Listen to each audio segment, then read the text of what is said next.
bonjour, bonsoir, ça dépend. Il y a Bissika, Oyo Bozali pour la télévision en ce moment. Au travers, il y a Canal, il y a Congo en marche télévision. Et c'est mes amis dans le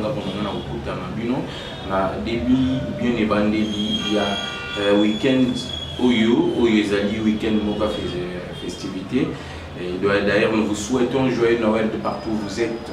Vous à la République démocratique du Congo, vous à la Banda République démocratique du Congo. C'est avec un réel plaisir au Nazali pour souhaiter les binos, les loups joyeux Noël, pas na bino nyonso. Donc, Mbotama, il y a Jésus Christ, ma bota na bino, que tout puisse changer.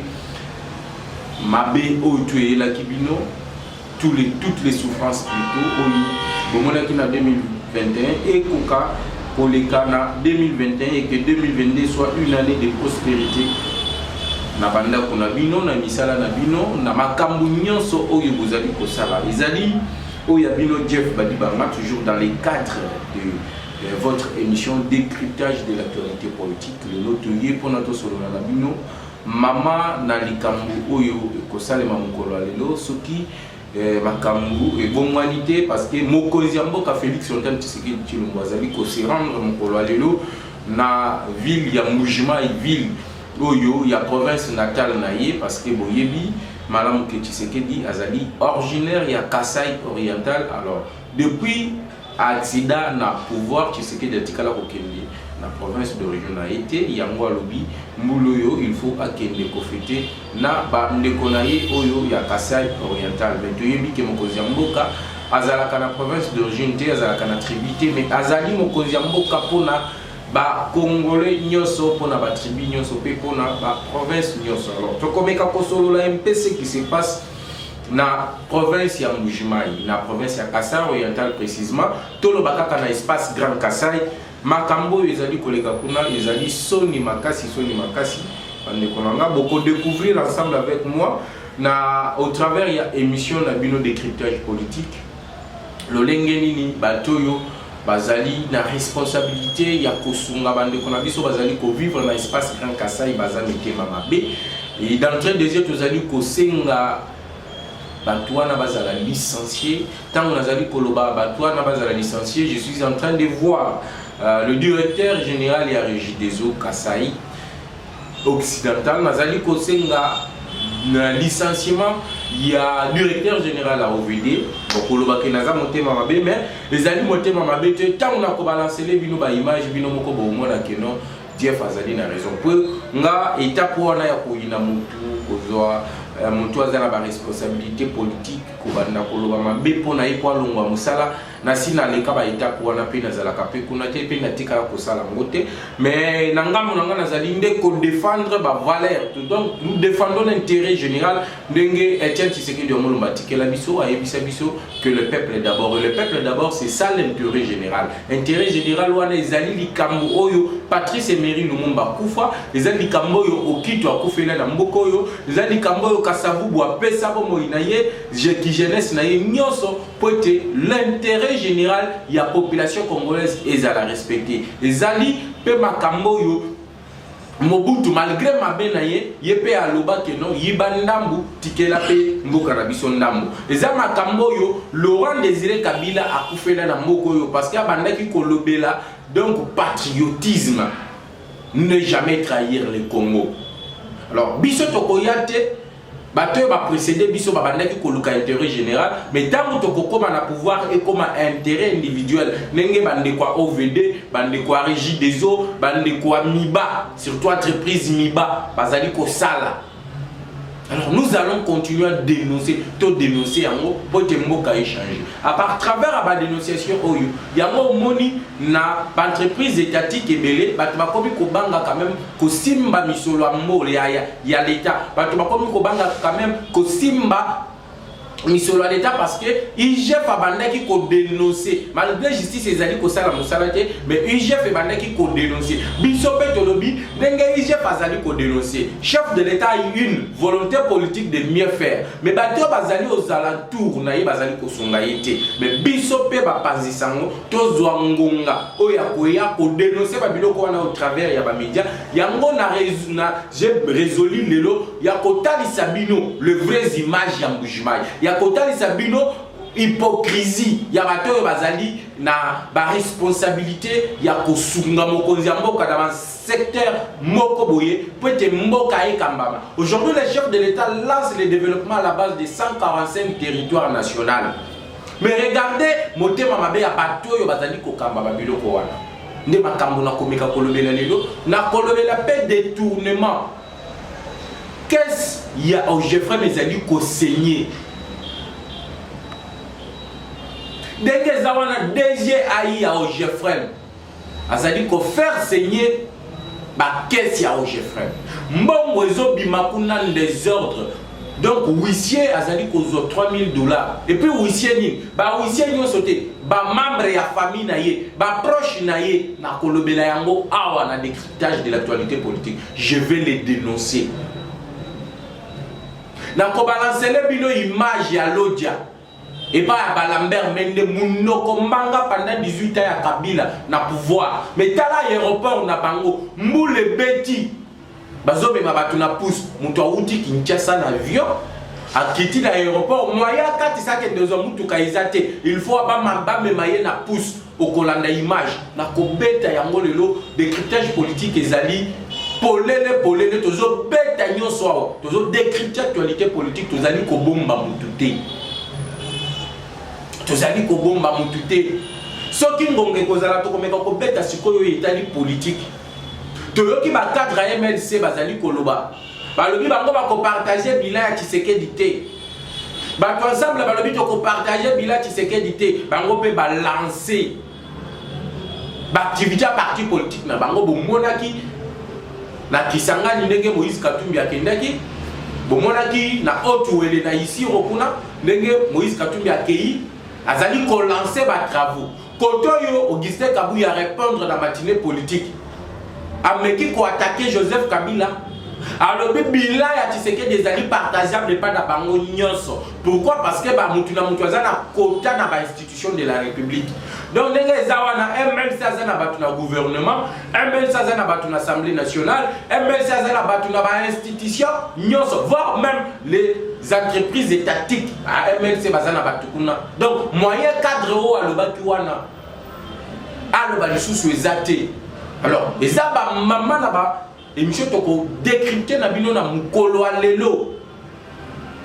Alors soyez assurés, abonnez-vous encore massivement à Congo Marche Télévision, partagez nos émissions, likez nos émissions et puis commentez toujours, commentez na ba émission na biso pour na couper sa biso moi remarque oyo bino bozali na yango potomika ko s'améliorer parce que pour ça na biso ezali ya ko rendre bino heureux na couper sa kabino ba information tout le temps et à chaque heure où il y a l'actualité politique en République démocratique du Congo, nous serons prêts, surtout sur Congo Marche Télévision, de vous balancer tout, de vous donner les images, les informations et tout en temps réel. Et c'est là, ça ne peut que se passer si Congo en Marche Télévision. Alors, dernier na uti oyebisa bino awa. Tobandana nuna descente ya mokonzi ya mboka na Kasai. Espace Grand Kasai. Alors, avant de continuer, Nazali Kosenga na régie. Bâtir la biso 2 vidéos ya Kasai. Et puis voilà. C'est désagréable. Désagréable à voir. Ça c'est la cathédrale, l'avenue cathédrale. Nous sommes très désolés de ce qui se passe. Après la pluie, hein, ils ont cru avoir fait quelque chose. Mais c'est comme si on se rendait à Kalambambouj. Mais nous sommes en ville,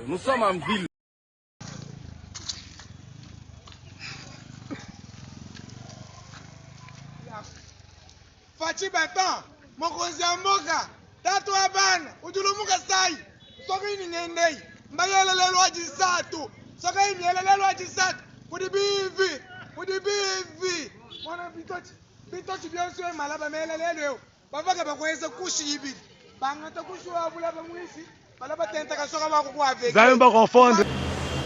Merci Bouti Olanda. Comment batu bazali mitema mabe?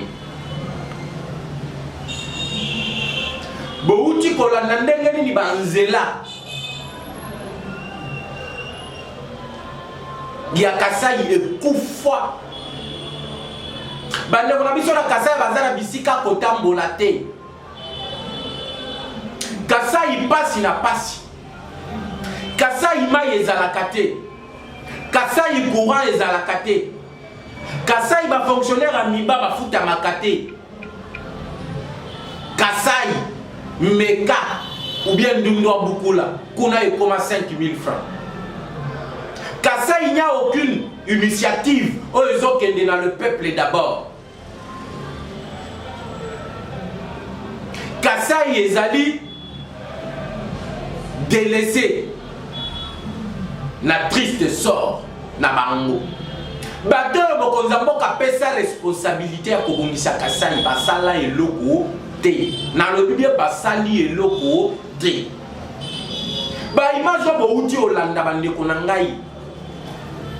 Eza ba image ya mercredi.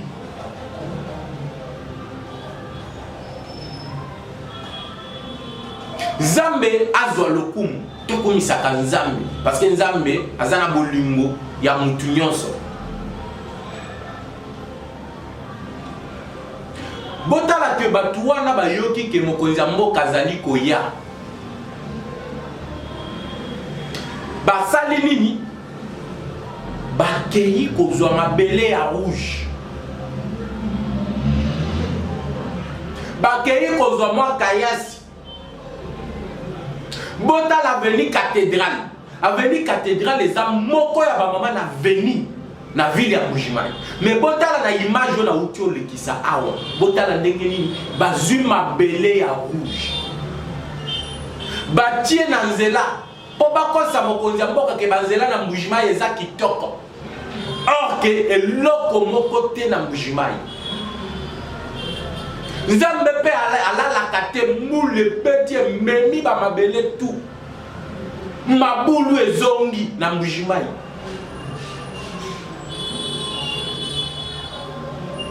Alors, moteur zali kokamba OVD. Entreprise oyo bengami na kombo a Grec 7. Boyebi ke mokonzi ya mboka lansaki projet Chileje. Projet Chileje wana ezalaki na ba province pilote. Parmi ba province pilote, province ya Kasai oriental ezalaki. Il fallait ki batonga banzela. Mais regardez que na ba image bo uti otala. Oyo garçon moko atelemi likolo ba kayasi azali koloba na Chiluba. Azali koloba keno ba kanivo ba timbola wana ekoma ba ravin. Basala musala ta mokote. Et puis oyo bango babandaki wana ekomi lisusu ba ravin ezokata banzela na mike oyo tikalaki na Kasai.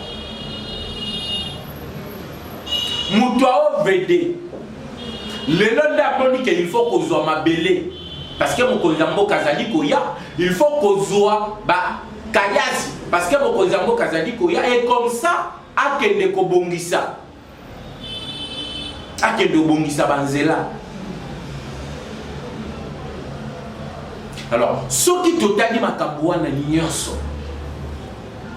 Okomona que makoki akosala ezalaki. Parce que je me demande, tant que bayoki ke mokonzi ya mboka azali koya, babimisi mbongo po basala misala wana. Malgré ça misala mabe ya précipitation, mais mbongo quand même bibi po basala yango. Mais qu'est-ce qui a empêché qu'avant mokonzi ya mboka ya basala misala wana pour avantage à peuple? Est-ce que bazali kosala misala pour avantage à Tshisekedi ou azali président de la République ou soit bazali kosala misala wana pour na kopesa population structure de base parce que ça banzela ozotala Mujimai o ezali ville diamantifère soki otali yango boyo koloba keno Mujimai ezali mboka Tant que biso tozaki na Kasai. Lolenge tozali komona Mbujimayi lelo ezali lolenge biso tobandaki komona ba village à l'époque. Tobandaki komona yango bo ndenge wana. Lelo Mbujimayi ekomi village. Nzela ezate. Mai ezate. Imaginez-vous dans une ville comme Mbujimayi batbazo mais la mai à rivière Mouya. Batba sokola mai à rivière Mouya. Batbazo sokola mai à rivière Kanch. Moutozo ou tabadi azo ça la distance à 5 km pour que nous toka mai la rivière Kanch. Rivière wana zali rivière oyo société minière de Bakwanga et traitaka diamant na bango donc otobengaka Mutianga na Chuluba. Bazali kosala ngo kuna et puis mai wana ekomi rouge de mai wana ba imboka oya Kasai Oriental ba melaka ba toka kapo ba kendo sokola. Mai wana zali rouge.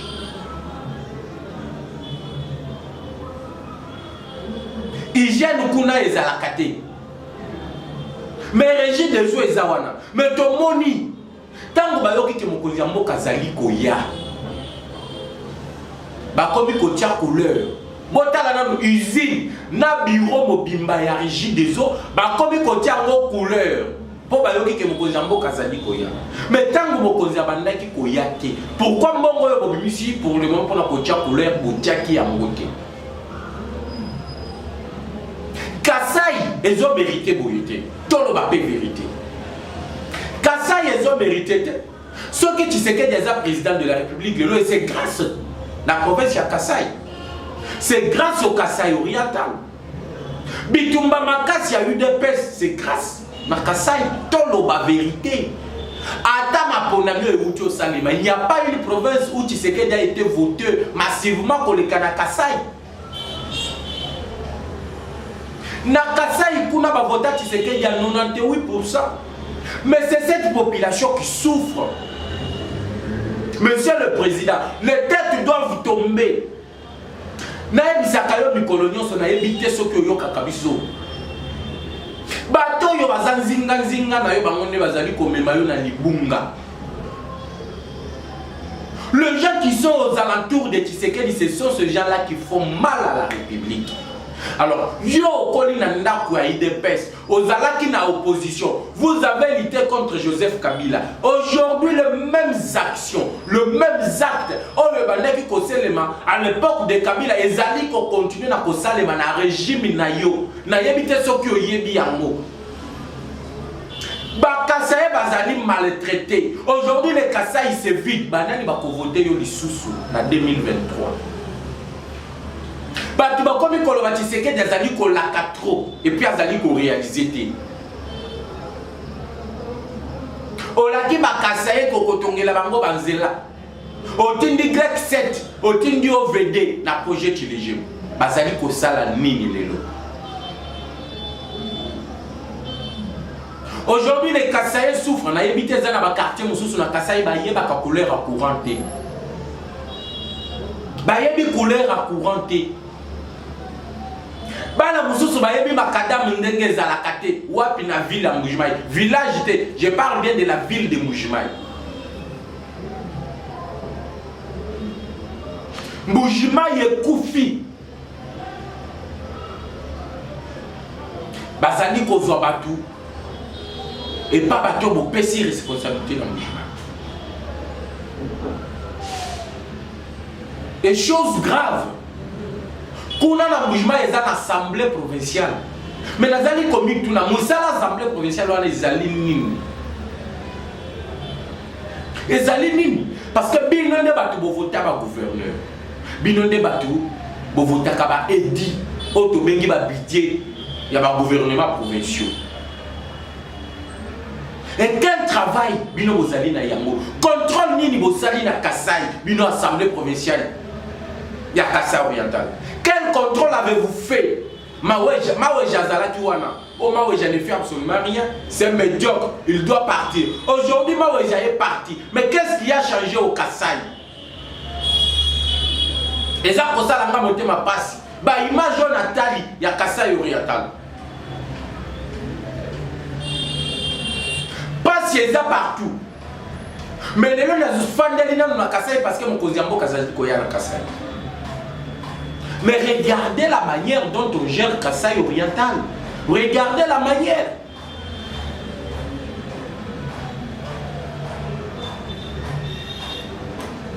Maï ezate, courant ezate. Kasaï va comment fonctionner dans le groupe.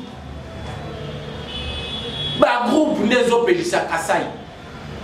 Chose grave, directeur Yamiba, Azali Koseka ba travailleur. Azoye bisabango que non, tokofu tabino pomo que ndeko ya mamokonzi ya mboka. Bozo sakana na population pour nani. Oh, nous allons payer les fonctionnaires les travailleurs de l'Amiba avant la venue du chef de l'État ou pendant son séjour ici. Alors, ceux qui m'ont causé un bon kayakate, bah travailleurs Amiba balinga qui va foutre maté. Est-ce que vous comprenez? Et puis, ils ont ça les mains. Na régime Yachim Félix Tshisekedi Tshilombo. Oh, yo abunda. Oh, yo batwa Kasaï ba mema na pouvoir. Mais la même population qui a mené Tshisekedi au pouvoir, c'est la même population qui est marginalisée. C'est la même population qui est piétinée. Bah, nous sommes comme il Tshisekedi les a délaissés, il les a oubliés.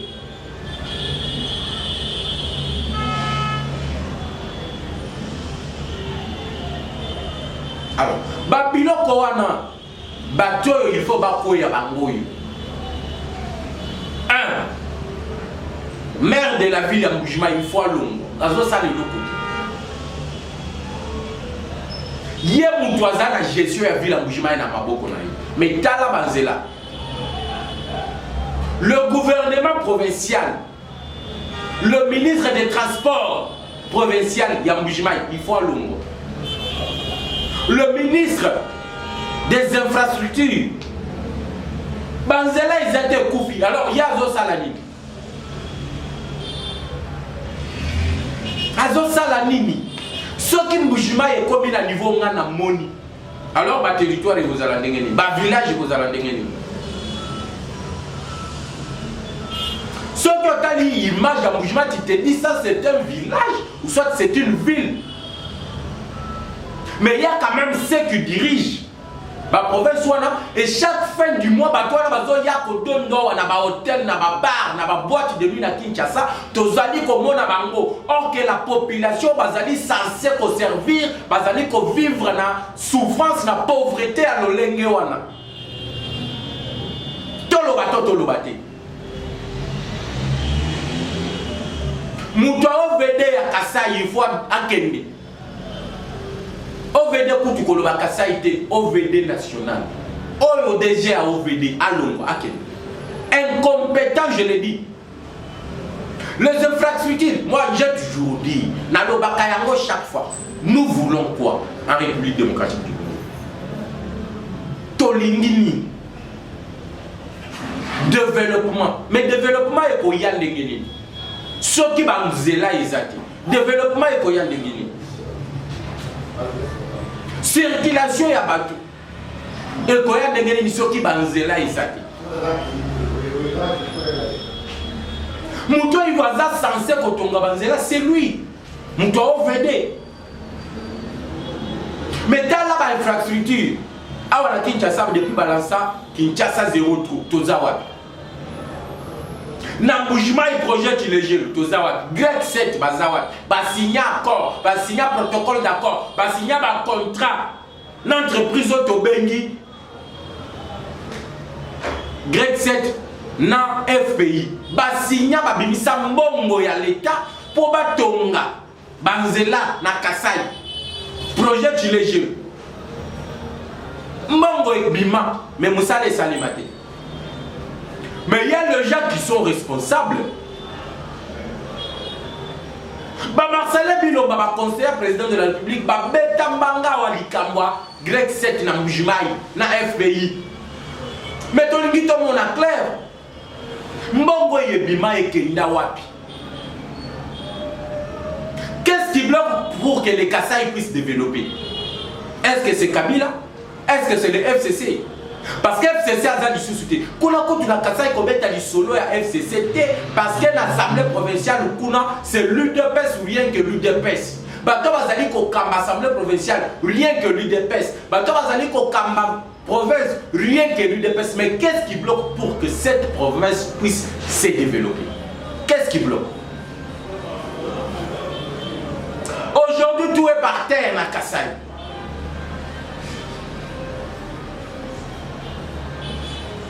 Kolia et Zapasi.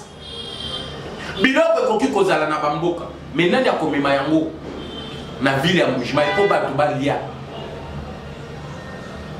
Ezali ko décourager na bakati bilanga. Ezali ko décourager na bato bazali ko investir na ba village parce que moyen ya ko évacuer ba biloko na bango ekende na ville pour bateka yango ezati. Alors, à quoi bon continuer ya kolona biloko na bilanga na yo entre-temps place à hôtel ka biloko na ezati banzela ezati.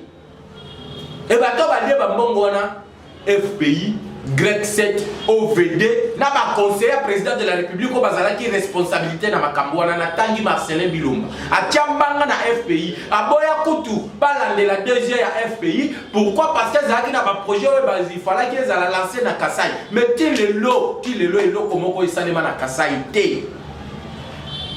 et personne ne peut me contredire. Beaucoup de sanga mendenge ni lelo na fandeli na Kassai na fandeli kuna parce que mokonzi mboka azakuna azokende kuna et puis tomoni ke batwana bazalaki na ba moyen ya kosala makambo wana mais babandaki kosala ngote na nko bazali koyiba misolo à l'état mais botali chef de l'état apesi bango misolo te po babongisa banzela wana mais tubi bo mituna mbongo yo babimisi po ba ndoko bongisa banzela wana e wuti wapi parce que ezala ba entreprise privée ezala ba entreprise étatique ezala ba gouverneur de province aïe po bazakuna na ba ministre ya infrastructure bango tout mobiliser pour batonga sikoyo banzela babongisa babo mama bulu pour mokonzi mboka zali koya pour apesa bango 10 sur 10 ayebisa bango ke no musala kitoko bosali musala or ke basali eloko te nzambe pe ndenga lalaka te mbule beti mama na mbula ememi mabele tu bakeyi na yango mokonzi mboka aya kotala sikoyo bato yo ya tia confiance na Kassai bato apesa confiance musala nini bazali ko rendre la population o vota qui a plus de 90%. Le discours ezali ko sila bino discours esili bino nani azali ko bloquer bino lisusu boye bisabiso nani azali ko bloquer bino lisusu. Aujourd'hui vous avez à l'Assemblée nationale la majorité, votre majorité union sacrée bidon, union sacrée des voleurs. Vous avez un gouvernement que vous disiez contrôler. Vous avez un premier ministre de votre obédience.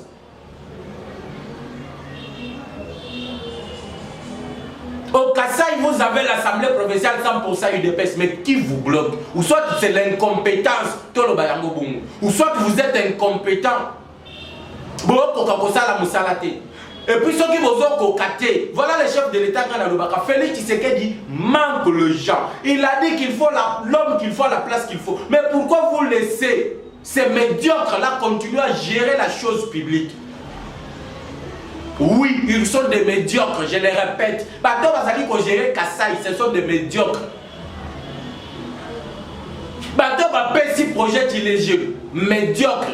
Bato bapesi Grec 7 wana miyibi. Alors, ils doivent être sanctionnés. Mais pourquoi, monsieur le président Ozali Kotika Bango? Tu l'as bien dit au sein de ton message à la nation. Mais pourquoi vous les laissez? Alors, soit tu es mon copain au Ndimi, aux d'accord, dans ma cambo, Bazali Kosala, pour l'échec en 2023. Ou soit tu dois continuer la lutte de ton père, Ozali, le peuple d'abord. Alors, ceux qui lutte n'a papa, na yo Ozali, pour continuer à vous. Peuple d'abord, Ozawapi, na Kassai, na Bandung, na Kenge, na Kwilu, na Bakongo, na Boma, Mwanda. Mwanda kutu tomoni nzela wana bakomi ko chango makadam. Oui, félicitations. Mais banzela Kassai pe ba chango coudron. Ya malamu o ya muke wana te ba cha coudron ya volume munene wana. Kassai yoyo ba maltraité ngo parce que zala ki hostile contre les régimes passés. Le long régime, oyo batwana balobaki ke oyo abiso akobi mokonzi ya mboka, tala résultat na Kasai. Les têtes doivent tomber. DG à OVD à Longwa, il écoute médiocre. Partout il ne fait absolument rien. Partout il fait absolument rien. DG il y a OVD. À Longwa Moussa, place na Ezawanate. C'était médiocre, il ne mérite pas la gestion de l'OVD.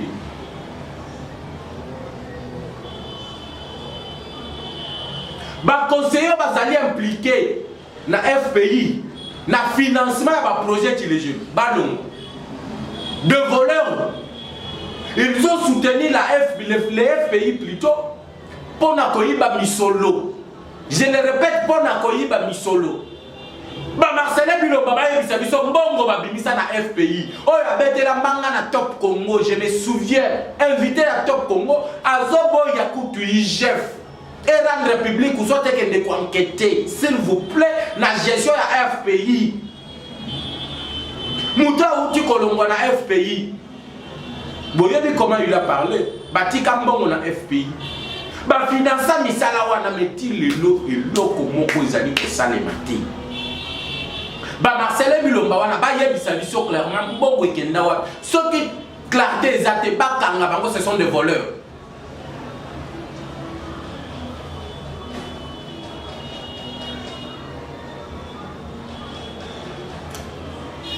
On doit faire quelque chose pour le Kassai. On doit faire quelque chose pour tous les autres territoires. Les 145 territoires les Salem. Et puis l'autre et pas Lambert Mende, et pas Moïse Ekanga, et pas Cheo Kitundu, et pas toi Minene Oboyo Kakawana, et pas Nabangone, Tala aéroport et pas Nabango. Mais Baïba Mongo l'État, Nandenge Moko Kosakanati, mais Tala pas Nabango. Mais ceux qui bakangi bango, hein? Biso batolo jatoboy, basimba oya bisote.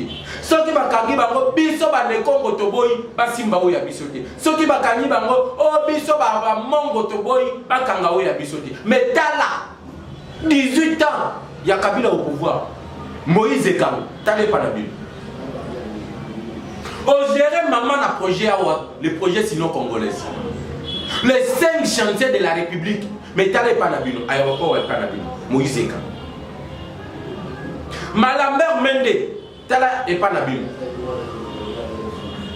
Cheo Kitundu, t'allais pas la Bible. Prince Penge, t'allais pas la Bible.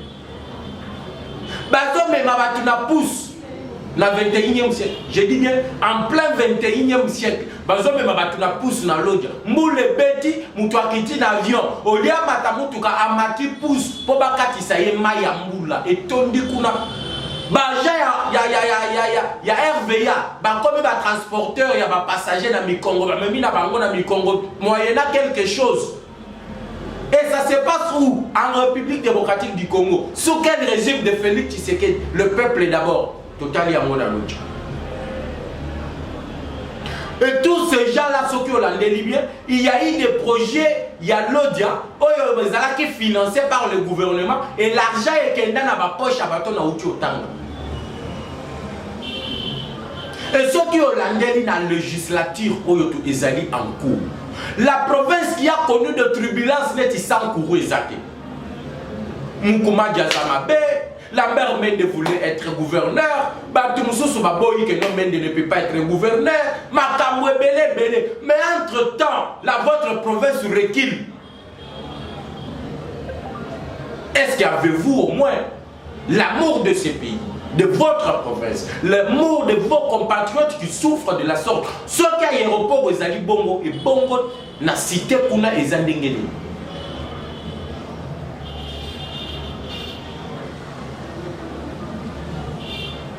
La mère mène Monokotou à Tchad. Et puis, quand je vous parle ici, à Zui Avion, on a quelque chose là, Félix Tshisekedi n'est pas Nabiso. Mais bon, tu as le résultat. Tshisekedi a encore quitter l'aéroport. Ou a quitté l'avion. Ou bien au Kenya dans Zela. Mais Zela, moi, exacté. Alors, comment l'autre a l'engagé? Aéroport Mobimba et Tondi Maï na Maï. Et Tondi Maï na Maï. batoto le bâti. Moïse Kanga, secrétaire particulier à Joseph Kabila. Va travailler 18 ans.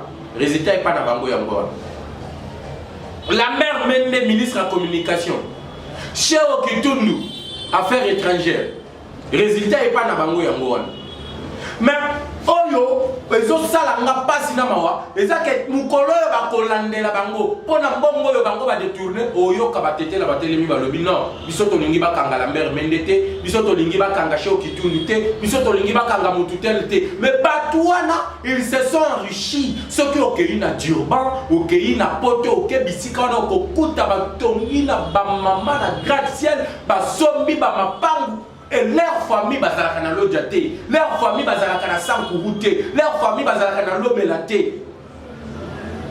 Ba famille na bango azana Poto, bazali kotanga na ba grande université, po bana na bango pe ba ya ko konza bino bino bo continuer kaka na souffrance, bana na bino ba ko ba kaka na souffrance, ba continuer na komemaka bango na ba pousse-tang ba koya na ba lome. Révoltez-vous. Un Peter toi, révolte-toi, batete la basali le côté pas na pays. Développement à la base, yango wana. Développement au bino bozo bete la mbanga, yango wana. Lambert Mende monoko beta na gouvernement, yango wana. La souveraineté nationale d'un pays, yango wana. Awa, ba résultat est pas na bino comme bino. Et pas bamende bato bakeina nte boye ba keso ki bolingi bokendo ya mamukonzi mboka pona ba komima bino na miko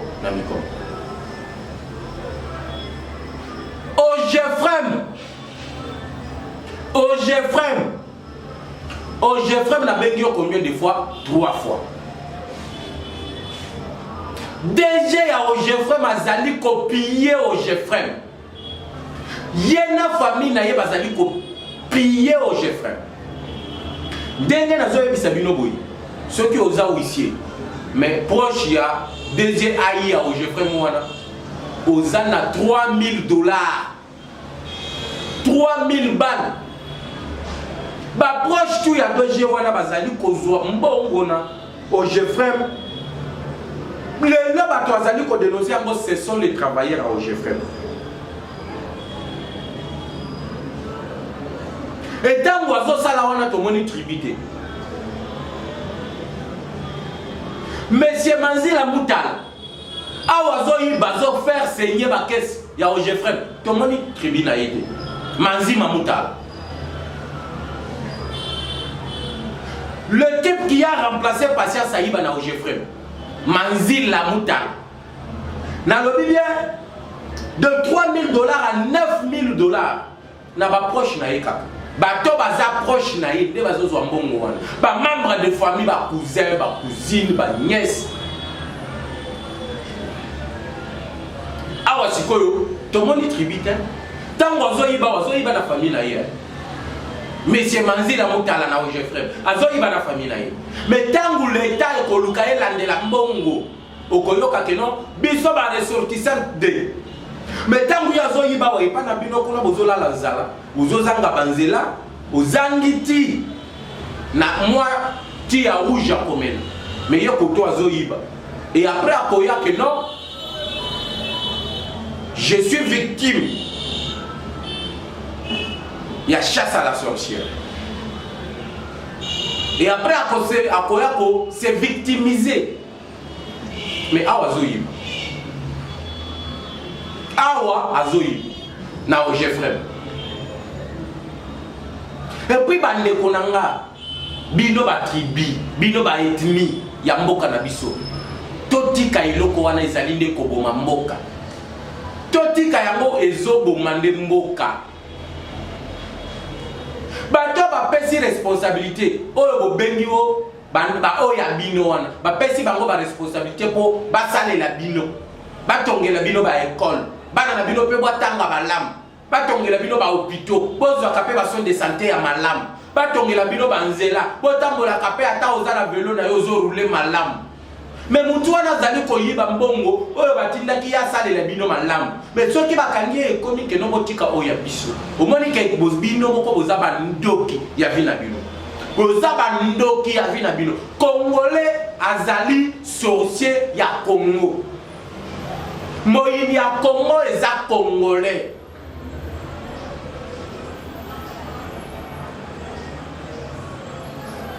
Denge naza kokima sima ngonga.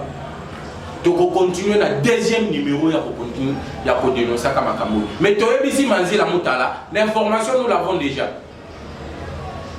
Nous l'avons déjà. Qu'on appelle à RTNC, toyoki ke 1,6 million $ et bimi. Mais tozo fouiller nan, ezaki na époque ya nan. Est-ce que c'est Patrick Mouyaya, to ezaya oya uti oleka. To lingi toye ba clair na 1,6 million na RTNC. Mouvementé na rubrique ya économie.